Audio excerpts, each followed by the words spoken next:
Most welcome to 1055 of the Heidegger series.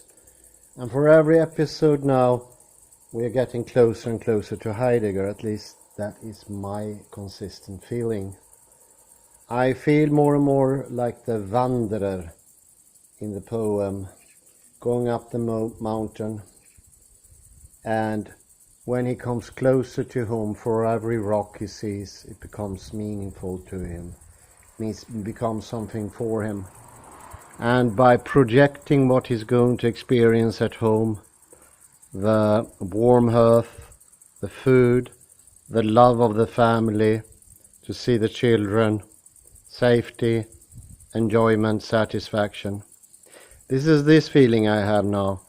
It is reaching something that is heimlich, not unheimlich. Reaching into something that could be knowledge.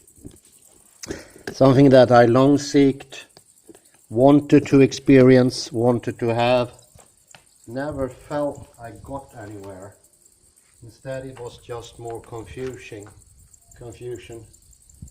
And I remember there were many students when I started at university for many years that asked, what will this lead? And professors often answered jokingly, this will make you even more confused, or this will add insanity to absurdity. Those things. There was an awareness even. But the lack of knowing is, now I understand, set in place as soon as the amnesia is there.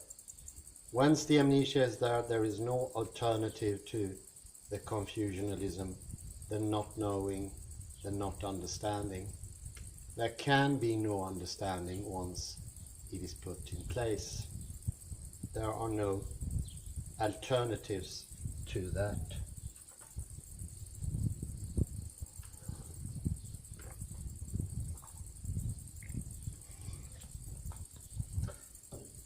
This is entering choice. With the why question also comes choice. Possibility for options. Whereas in the level 1 of polar knowledge and polar time, there is no option whatsoever. I think that is the most clear property of that time is that it doesn't have an option. It's automaticated. But do remember, it takes time to make a comparison. And that is something we forget when we talk about scale. This is something we always forget when we talk about time. But there is also the problem with space. We forget that we put a distance in, and that distance dims out. Just as the colors on this horizon gets bluer and bluer the further away they come from me. The blueness is in itself distance.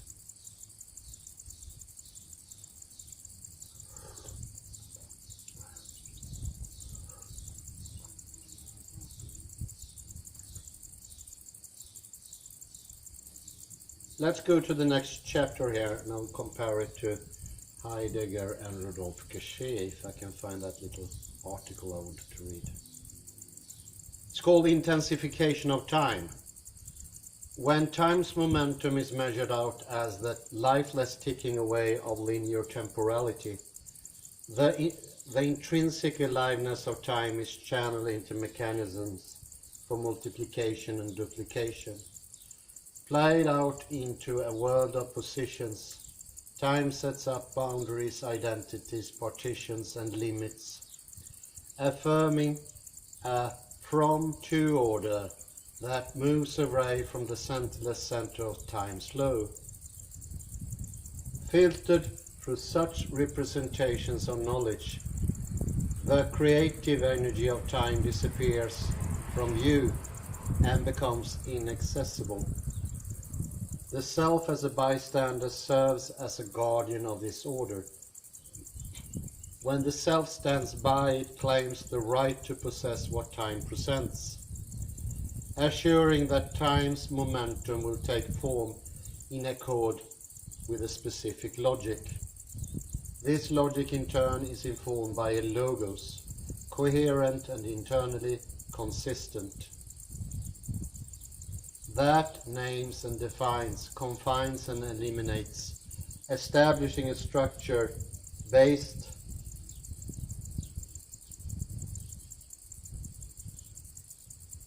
on a center and directions that extend from that center. For the logos of self and world, what stands at the center of the structure is experience, the reality known to the self. Just as substance at the center makes space dense, so experience at the center makes time tense. The denseness of space and the tenseness of time interact to establish restrictions and necessity.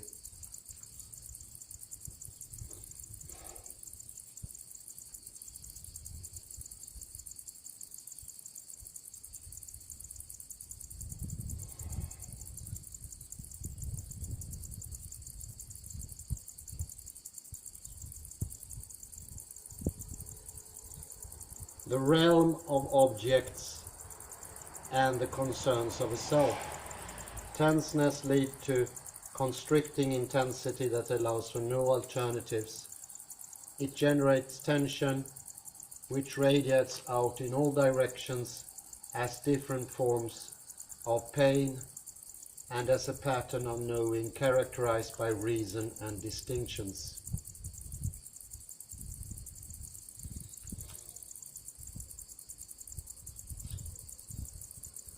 Excuses and justifications. Channeling to strictly defined lines of force, linear momentum accelerates, creating still more pressure. The temporal order established by the logos in this way continues to build and intensify. Pressure feeds back on itself like an echo in an enclosed chamber. The echo grows louder and drowning out other sounds. With momentum building unchecked, chaos threatens behind each appearance, manifesting psychologically in confusion and a sense of being lost. It is like the wanderer who can no longer find his way. That's the role I've been taking as an academic during many years, not being on the path anymore, not going anywhere, and even the jokes were discouraging, pointing to a know-knowingness and an acceptance of that fact.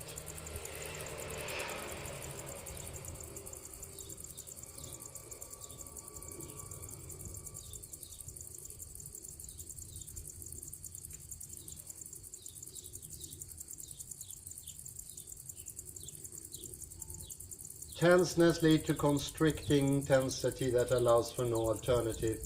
It generates tension which radiates in all directions as different forms of pain and as a pattern of knowing characterized by reasons and directions, excuses and justifications.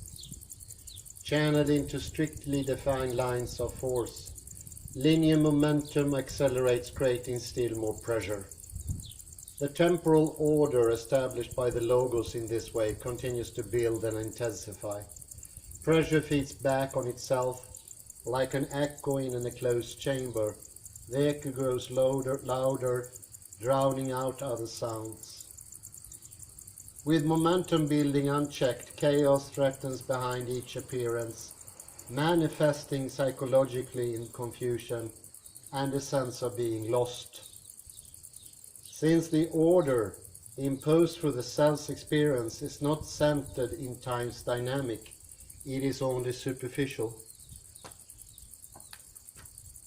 A sea of emotion seethes beneath the surface, occasionally erupting.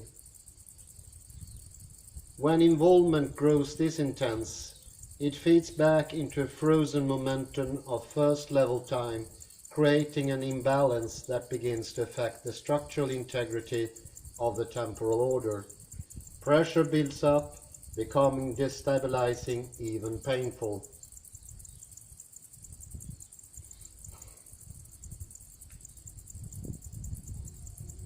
Unless it's cut off through others' self-interpretations, identification grows more complete. For example, if the initial response has been, "I am angry," the anger has become all-encompassing. The self becomes its anger. When identification is total, "I am angry" is transformed into "I hate," and energy spills over into action. In this order, governed by such logos, people live for simple reasons, trying their best to satisfy their desires until eventually their life is used up and death brings new transitions. Despite the steady shifting from state to state, a mystery to conventional knowledge, time is oppressive, its mechanical momentum continuing unchecked. Subjectively, the experience of a bystander self, knowing an outsider world, continues to appear fluid, for it manifests in various ways and embraces various natures.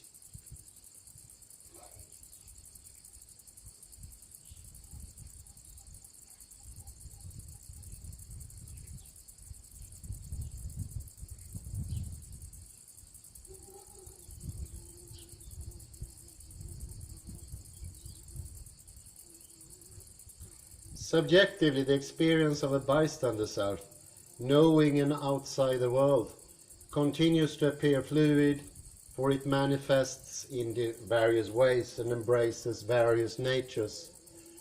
But its inner rhythms reflect only limited patternings. A shape or character is established and moves at once toward duplication. Thoughts repeat themselves endlessly, habits assert their dominance. The structure of repetition catches the self up into a world where space is dense and crowded with objects, and time is either too soon or too late.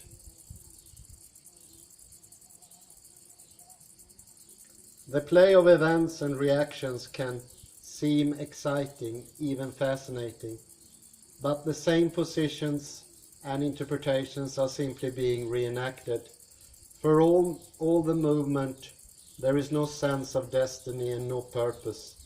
The self jumps from a past that is gone forever to a future that is not yet here. The present serves only as an empty point of reference. The self finds itself caught up in a situation where it must act within a state of ignorance, unable to ever know the past or future.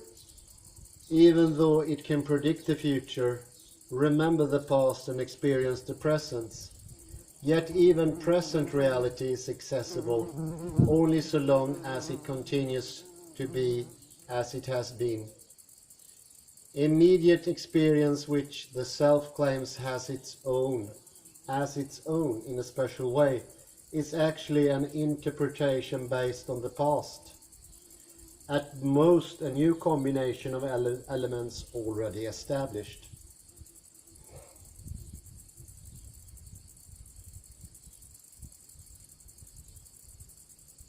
These limitations on the self's participation in time help account for the specific psychology that we normally understand as the very core of the self. For the bystander self, affirming itself through owning experience, the fundamental order is one of involvement and identification with what time presents. When identification is restrained, the self involves itself with the presentation of time in a distance manner, keeping time's energy in check. Examples include sensory experience, thoughts and memories. For example, I see and I recall. On the other hand, when identification is intense, The self draws on time's energy more directly. Increasing involvement manifests in a self-interpretation rooted in I am, as in I am angry or I am tired. So often heard today and so often the case. And within academia during those years, what I often mostly felt. A complete lack of direction, sense and stamina. And it was friction, was pure friction. It's like gnawing two rocks at each other, getting nowhere, and the endless repetition and renaming. So often also admitted by professors and teachers. It's all the same, but we put it in another bottle. How unsatisfying mustn't that be? It is like drinking wine that is the same, but it's just in different bottles and bagging boxes. No difference at all. And it tastes the same, and that very sameness, that repetition, creates destabilization. This is why this knowledge is so lowly valued, has so little influence, because it's the very lack of knowledge itself. And it builds anxiety, and it gives nervousness, disbalance, displeasure. Not being there, not being intellectual, not understanding anything other than just repeating to the ear, and the ear not listening, the ear just renaming, rephrasing, cutting off, dissecting, polarizing, and so on and so on.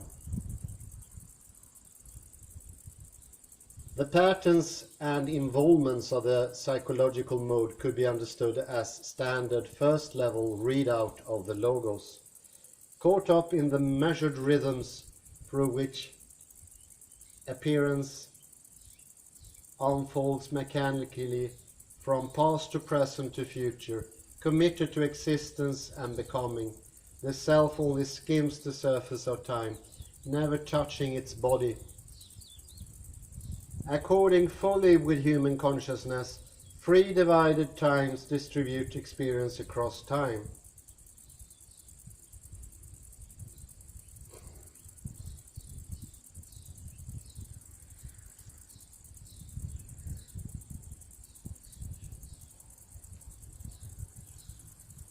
The entities revealed within time likewise exist in a way that divides their being across time, leaving the wholeness of their being inaccessible. A limited knowing reads out limited ways to be. The whole of this structure depends on placing the self and the present experience at the center of what is real. Could there be another way of knowing? Being that directly returns time to the center, that touches the body of time directly. Could there be a way for the fuller awareness to know time anew?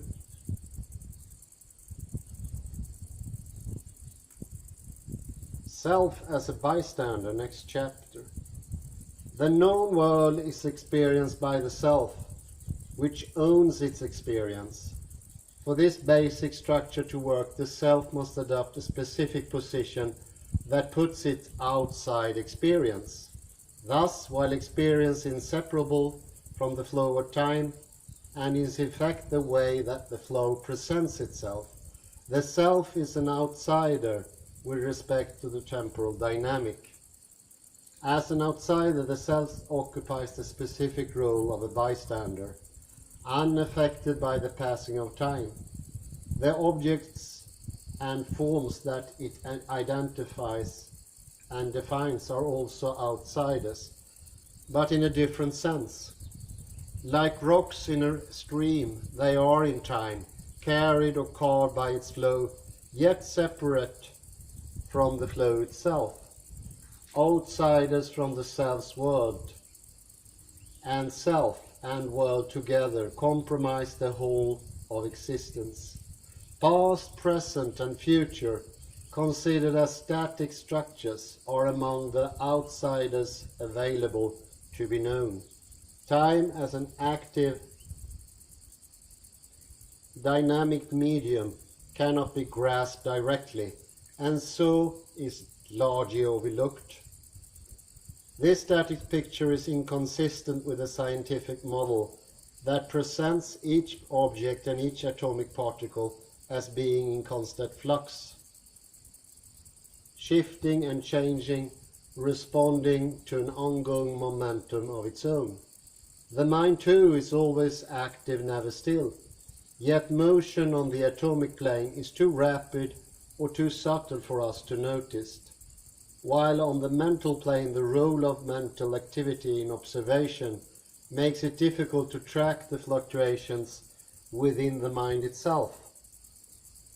As for the self, it is constantly active, doing, speaking, judging, responding, thinking. In terms of the static view just described, what energy makes this activity possible? The activity of the self challenges the bystander model, pointing directly to time's dynamic as empowering the flow of experience, action, and interpretation. Time presents both the self and its experiences, arising together. While it goes against our usual understanding, we could say that the self and its experience are an interpretation of time's momentum. Reinterpreted in light of this possibility, the prevailing model of bystander self-experience outside the world offers indirect confirmation that the momentum of time saturates both self and experience. Form and identity become the content projected by experience as it draws on time's dynamic, thereby projecting the self into the realm of existence. Existence responds to the transitory nature of linear time by proceeding from one transition to another. When time's presentation is represented as the frozen order of self and the world outside of time's flow, the self can appropriate the dynamic of time as the substance of its own being, turning its experience into the vehicle for the temporal momentum. The self shapes the rhythms of time toward and establishing its own identity.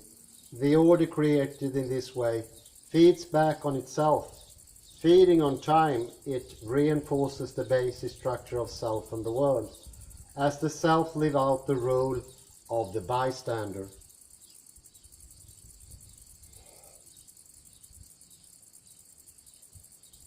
Aware of this move toward appropriation, we can rediscover the momentum of time accessible within the static structure of experience.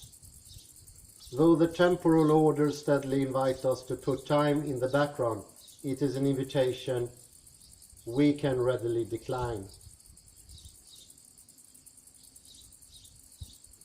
Next chapter, or short chapters in the beginning. Experience at the center. An experience by the self. Time is varied in its presentations. There are good times and bad times that are rich. Times that are rich and times that feel impoverished.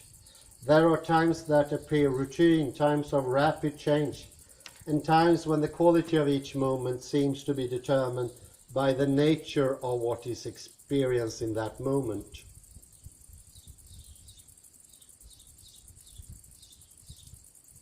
Conventional knowledge understands such variation as merely subjective, less real than the objective time that serves as the background for experience.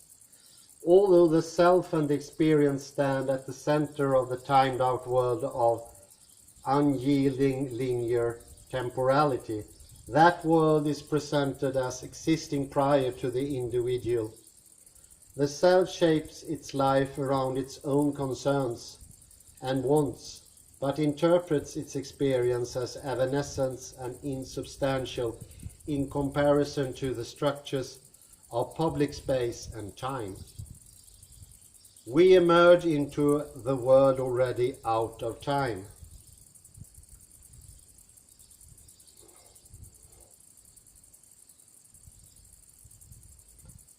The self's concern in the modern world leave us with a perpetual shortage of time. Though our lifespans are increasing, the world is evolving in ways that seem to shrink the amount of time available to us. As the world grows smaller and more interconnected, events unfold faster and faster. We find it difficult to be on time or with time. We are always running out of time. When we are not with and on time, the world tends towards chaos. Our response is to assert more control, to set schedules and rules for ourselves, or adopt standards to govern our conduct. We establish systems of morality and codes of conduct, policies and structures. Laws, organizations, technology, scientific knowledge, philosophical models. Yet the more we rely on these methods, the more we seem to undermine our own efforts. Faced with the unrushing pressure of time, we fail again and again to accomplish our goals or fulfill our vision. Whatever way of life we choose, whatever values we adopt, dissatisfaction is always after us like a jealous spouse.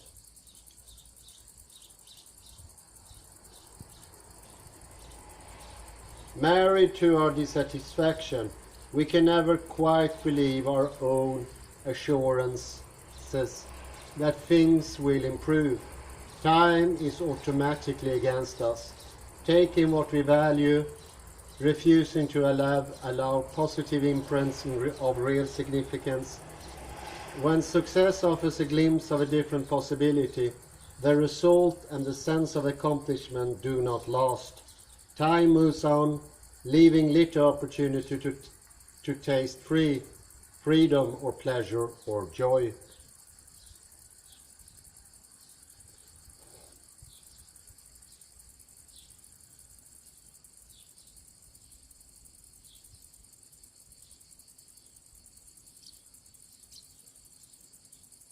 The presence of time leaves us feeling constricted and in conflict.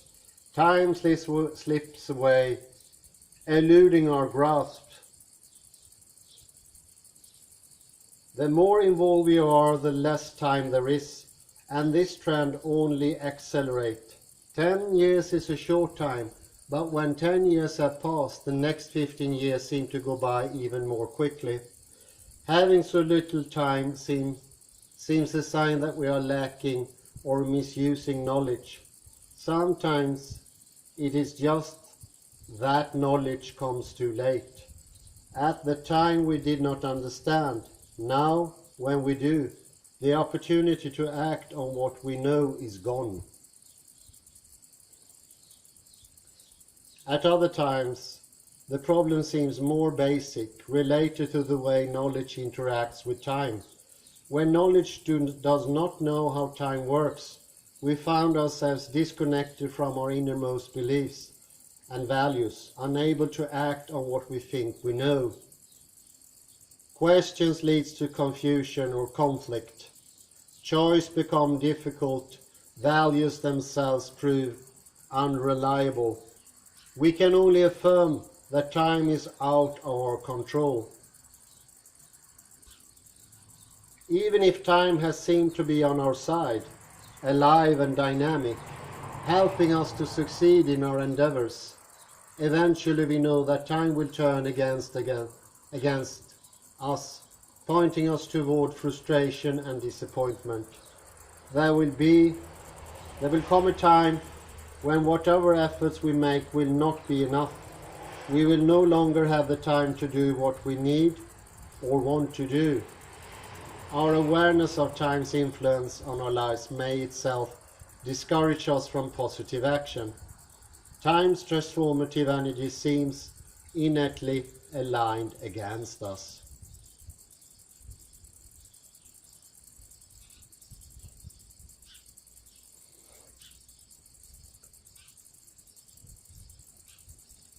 What alternatives are open to us?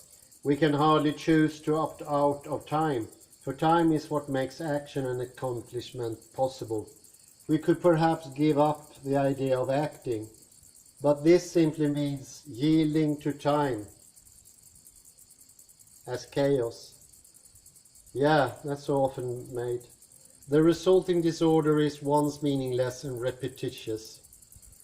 Well, welcome to Gothenburg. I shouldn't say what place in Gothenburg. Lutzgatan maybe.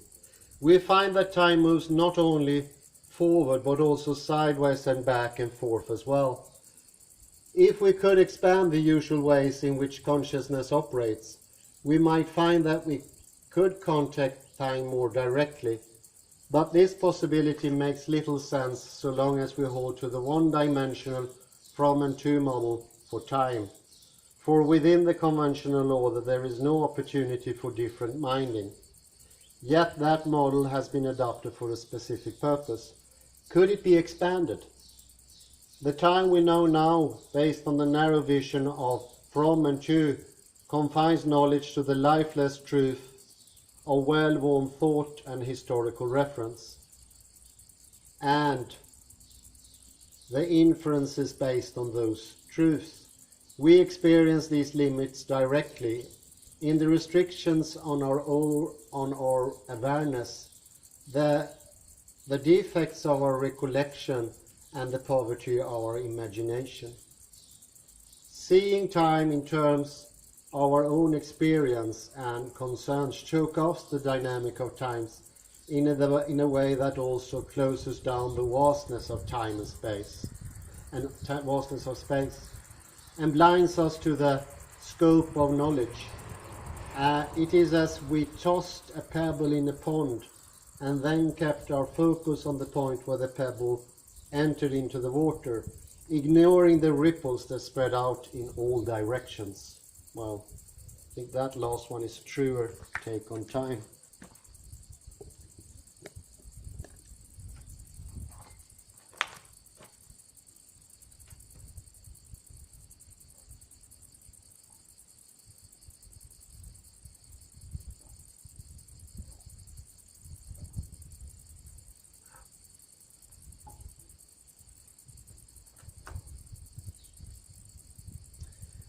The ripples we don't look at, we just focus where the pebble went into the water, and then we miss out on the whole thing. And that is exactly what is meant by having the focus preemptively set to passivity. You look in the wrong direction, and once you don't get something, you grasp for it. So you look where the pebble goes into the water, it makes ripples. And when you don't get anything, you grasp for it, because you have to have something. You have to have your fix of reality.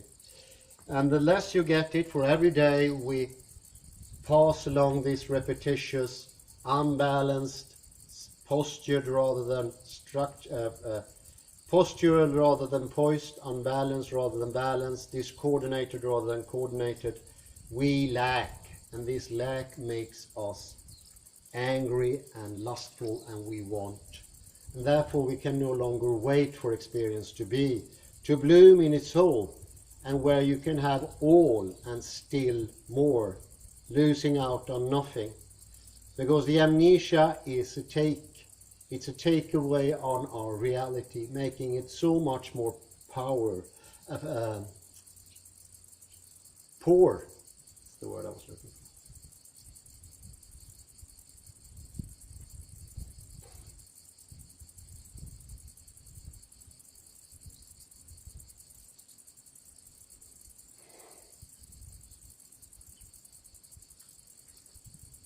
Shaping experience. The truth of experience seems inextricably intertwined with the projections of awareness. As awareness projects forward and outward, It encounters shapes and defines experience. If awareness were different, experience would be different as well. If the change in awareness were of a sufficient order of magnitude, perhaps it would no longer be appropriate to speak of experience at all. As an aspect of experience, linear time could be said to arise as the projection of a particular awareness, the reality of linear time, understood as its claim independence from awareness. Here the author makes a very important point, that there could be a difference between awareness and the content of the awareness. It's a division there that's never been pointed out until Heidegger or quantum mechanics.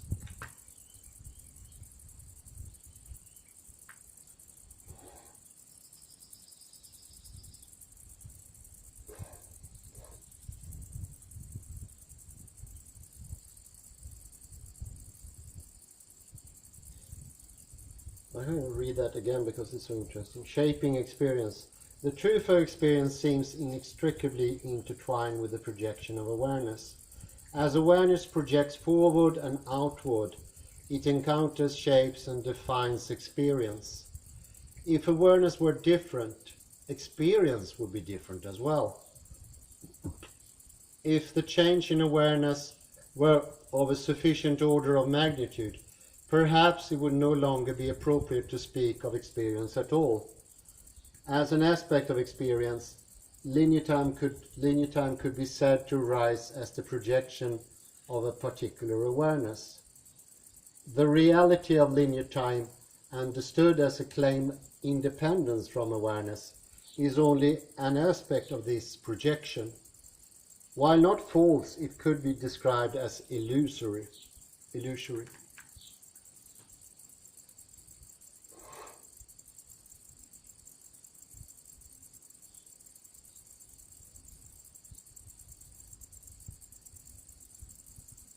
As an aspect of experience, linear time could be said to arise as projection of a particular awareness. The reality of linear time, understood as its claim independence from awareness, is only an aspect of this projection. While not false, it could be described as illusory. We can trace the projection of linear time to awareness, linked to the bystander self, who owns experience, gives it form, restores it, claims it, feels it, and exists through it. For experience to take place at all, the bystander must be active, giving and receiving messages intended to assure that experience will make itself known as anticipated. Each potential experience must be filtered to make sure that it takes shape and form in accord with the rules laid down within the prevailing order. With regard to time, the fundamental rule is linearity. One experience must follow the next. Two distinct or opposed experiences cannot arise at the same time. It is because this rule is in operation that the distinctions we experience can be approved, confirmed, and recognized as real. We could say that linear time is the carrier for experience, assuring through its specific carrying capacity that experience will be experienced in a particular way. How do the distinctions that time carries arise? Do they take the shape and form from time as pre-existing structure, or do they generate the experience of linear time as the necessary condition for their meaningful appearance? If we reply that linear time and experience both call on awareness to bear witness to their truth, the same question arises on a different level. Like linear time, the mind within which awareness arises may be a construct, a feel or a field that communicates as its message the independent reality of experience and the pre-existence of time.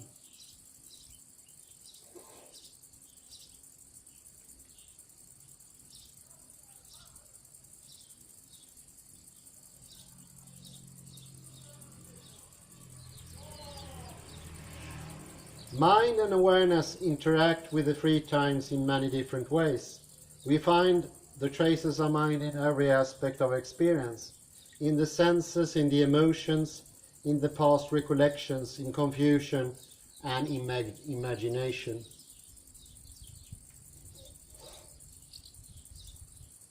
When mind is not present, experience is either non-existent or inaccessible.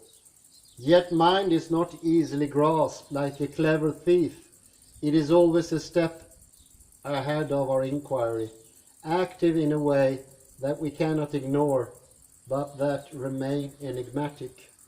Moving through time like the wind, the mind leaves no footprints to make its passage. In the continuing exhibition of appearance to mind, certain rules apply. The experience available dances in time for a time, then disappears to be replaced by a new experience. Yet when it disappears, it has not gone beyond time. In some way, it has entered the past, where it remains bound by the prevailing temporal structures.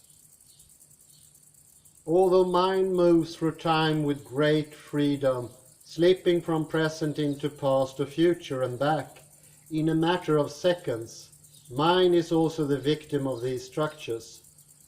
Bound to the physical body, it moves inexorably toward aging and death. Bound to its emotion, it lives in accord with hopes and fears that play themselves out in the past, present and future. Acted on by time, the mind can determine time's effects but cannot affect its operation.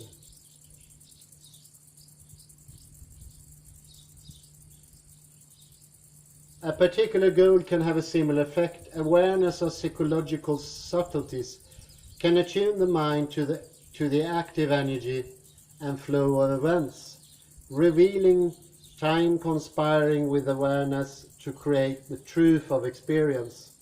Greater factual knowledge can link the present to the record of past events and the prospect of future happenings, extracting patterns that add to time an additional dimension. Finally, mind's intentionality makes it possible to act into time, shaping the stream of mental events or influencing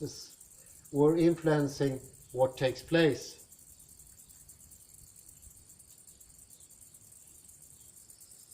These abilities suggest that while time may be the active agent, the self that minds need not be the one acted on. If it is time that reports experience, there need not be a subject of the report, nor even an owner, participating without being subject to. The mind that records experience can function as agent of a more direct awareness, respond more fully to what appears. Perhaps we already participate in such awareness, in such a way that we participate in time as well. For instance, the operation of the senses could be seen as passive, each sense faculty recording data with its field and reading out what has been recorded in accord with the order established by linear time. Yet, without the dynamic aliveness of time, the senses would lack the power to give access to experience. We can cut through the structure of the temporal order to a sense intensity that expresses this aliveness directly. Indeed, each act of experience, the feel of what is real, even as restricted by the construct of ordinary knowing, can lead us to the aliveness that time presents. Linear time, once more, temporal order.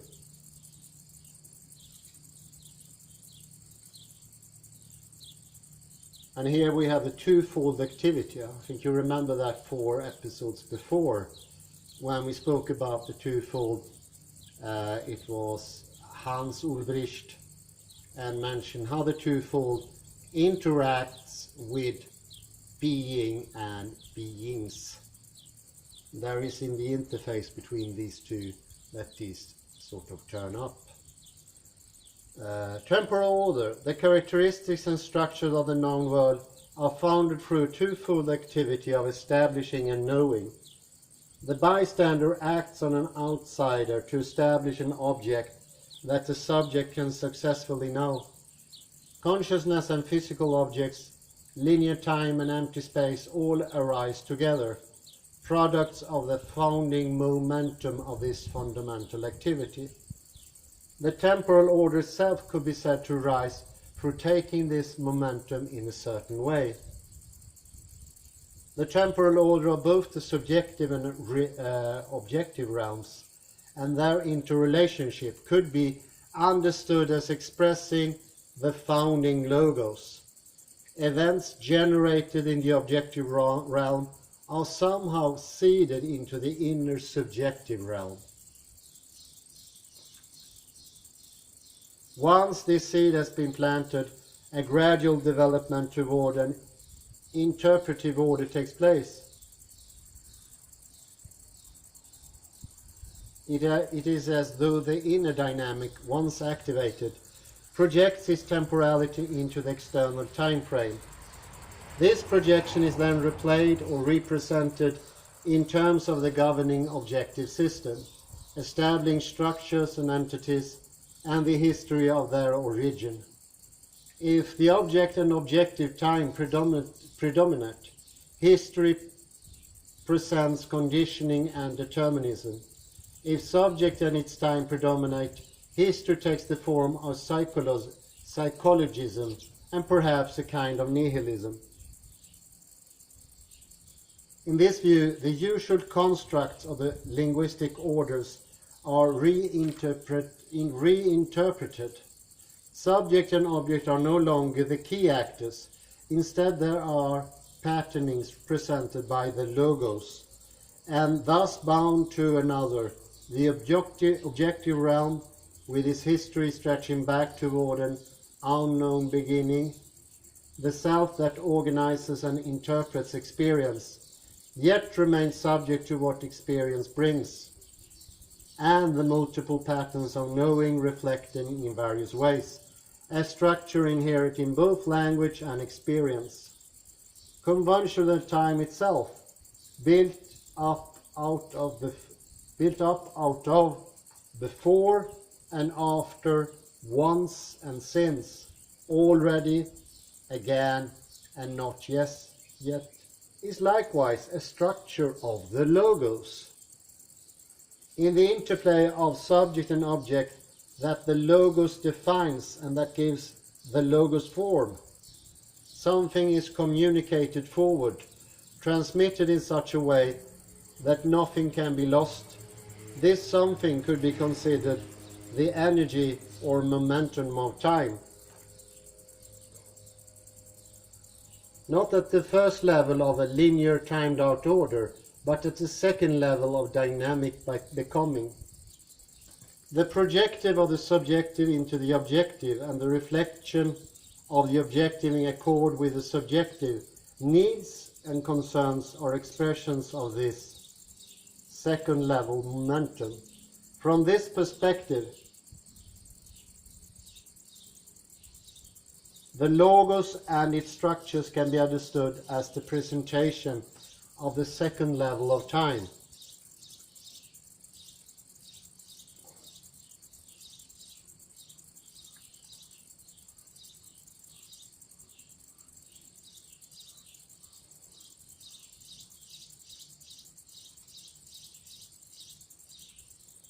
Attempting to investigate the order so established by mentally analyzing appearance into its component part and then reconstructing the whole out of those parts would be self-defeating, and such an approach would already conform wholly to the order being investigated.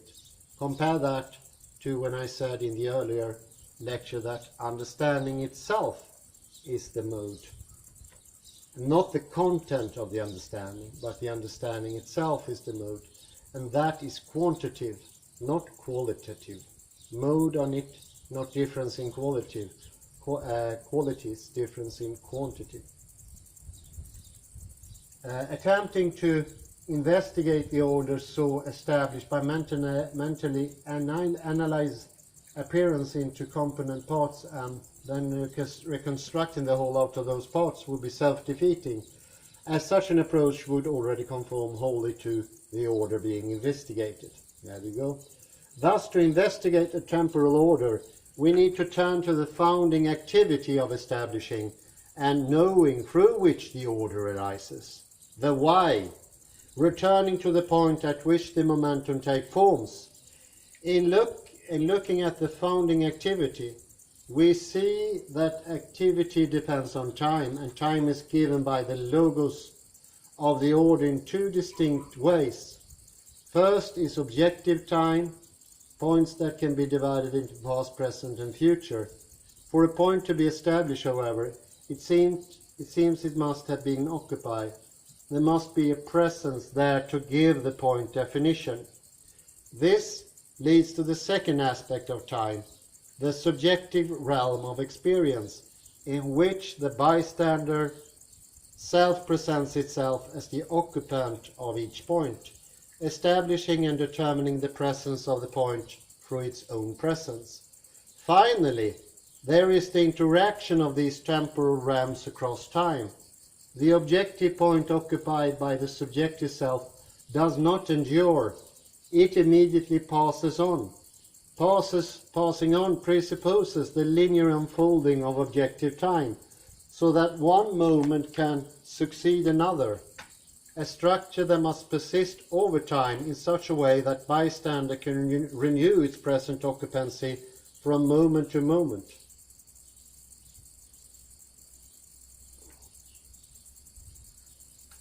So you see here, we have some similarities.